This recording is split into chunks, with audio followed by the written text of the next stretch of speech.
Hello my fellow commanders, Ed here, and I'm currently sat just outside of the Elephant's Trunk Nebula by a high metal content planet with some lovely rings around it that I thought looked rather good for this shot.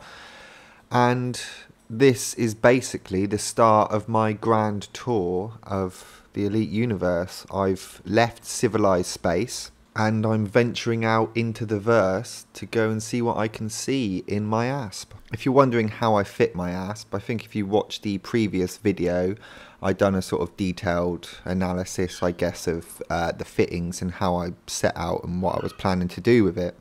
As I set out from civilized space, the further and further away I got from that bubble of civilized space, credits started not to mean anything anymore, and the worries about what power to join in Powerplay started drifting away, and also perhaps all the stuff and worry about kind of CQC not coming onto the PC first and all this kind of palaver that happens within the civilized space just started to fade away and disappear, and all that mattered was what I could see and the next jump that I had to go to.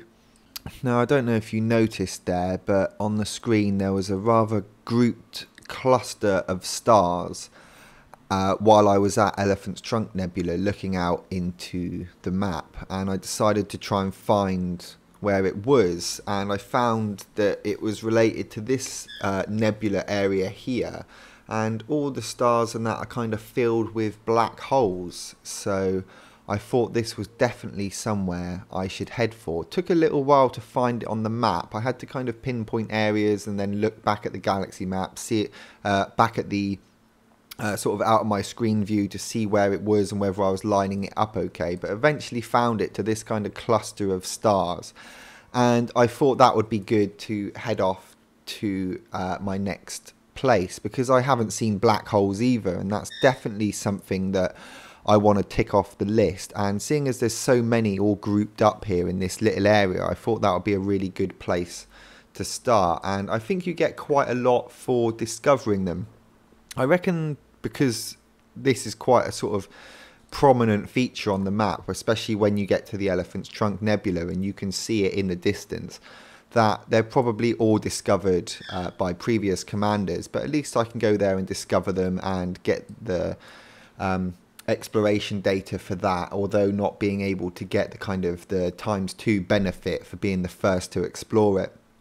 On the way to the Elephant's Trunk Nebula, I did spot a few water worlds and a nice ringed water world and a few other things as well that I managed to explore and be the first one off that. I haven't had an Earth-like yet, but I think there's quite a long way to go, and I'm looking forward to getting a black hole a little bit down the line.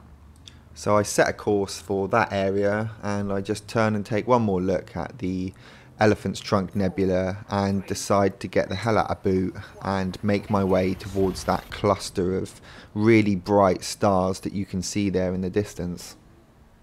En route, I happened across a system that had quite a few water worlds in it, and this one was particularly nice with all these rings that are around it as well. It's just kind of got a north and south ice cap pole to it, and I thought it looked really good, especially as you can just see the fading kind of Elephant's Trunk Nebula in the background there as it's getting smaller, with the kind of galactic plane and the kind of core of the galaxy there as well. I thought that looked rather good.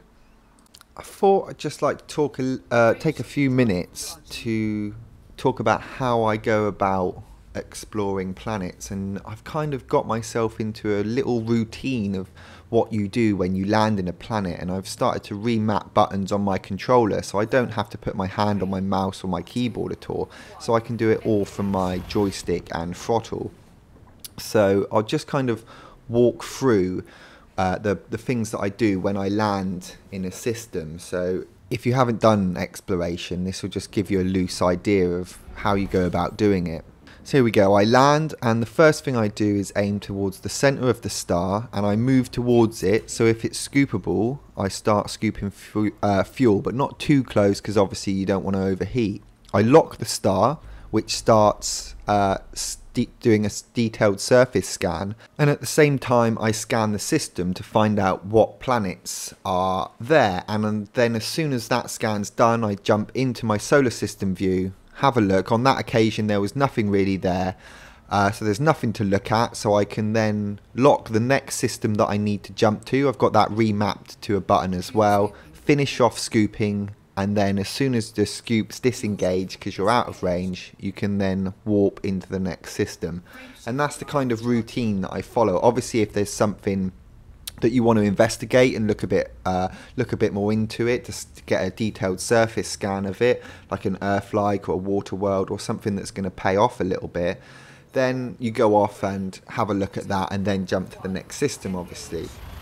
But that kind of system works really well, and it's just a little routine that you get. Each time you do it, you know what you're doing, your buttons are mapped the same way, and you can just keep doing that routine. So I'll just do it once more just to show you here. So I land, I move to look at the sun, at the same time I lock the sun, move close enough to scoop the fuel but not too close to overheat, stop my ship, do a scan of the whole of the system to see what's there. As soon as that's done, I can jump into my solar system map, have a little look. Nothing really that I want to look into too much. Perhaps I could go and get that other sun, but I'm not going to bother this time. And by that time, usually my fuel scoop is finished as well. Or if it hasn't, by the time I locked up the next system that I need to jump to, I only have to collect a little bit more fuel before I can jump to the next system. So I always want to keep it topped up to maximum, basically, in case you have a sort of string of stars that you can't scoop from. You want to have as much fuel as possible and then jump out, and that's the routine, and it works really well. I'd be really interested to hear if you've got a little routine, perhaps what you do differently from me, because obviously this is just something that I've done on my own, just from you keep jumping, you kind of build up what you like doing and how you like going about it. So I'd be really interested to hear how you guys go about doing that. So here you can see we're really starting to get a bit closer to that nebula and the group of stars. The nebula actually starting to show through now, whereas it wasn't before. You could just see the kind of stars and kind of areas of black holes that are out there. Really looking forward to getting into that lot and seeing what's out there.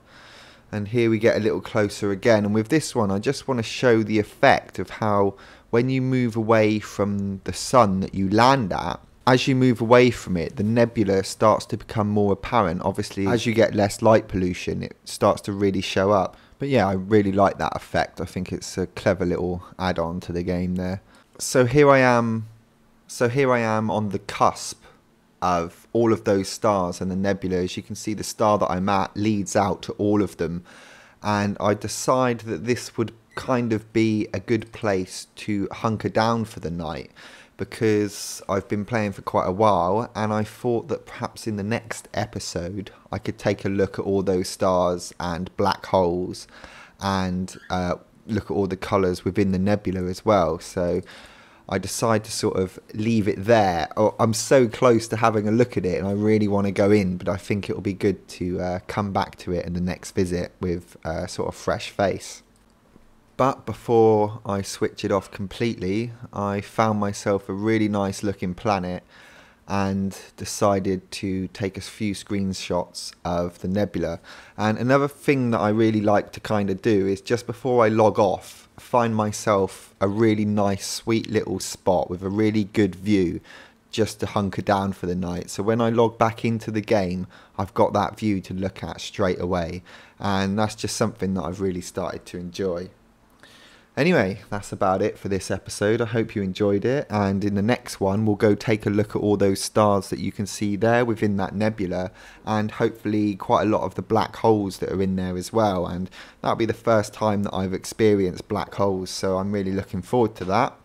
And if you enjoyed this episode, don't forget to give it a thumbs up and subscribe and all that goodness. It really does help, and I will catch you in the next episode. Fly wonky.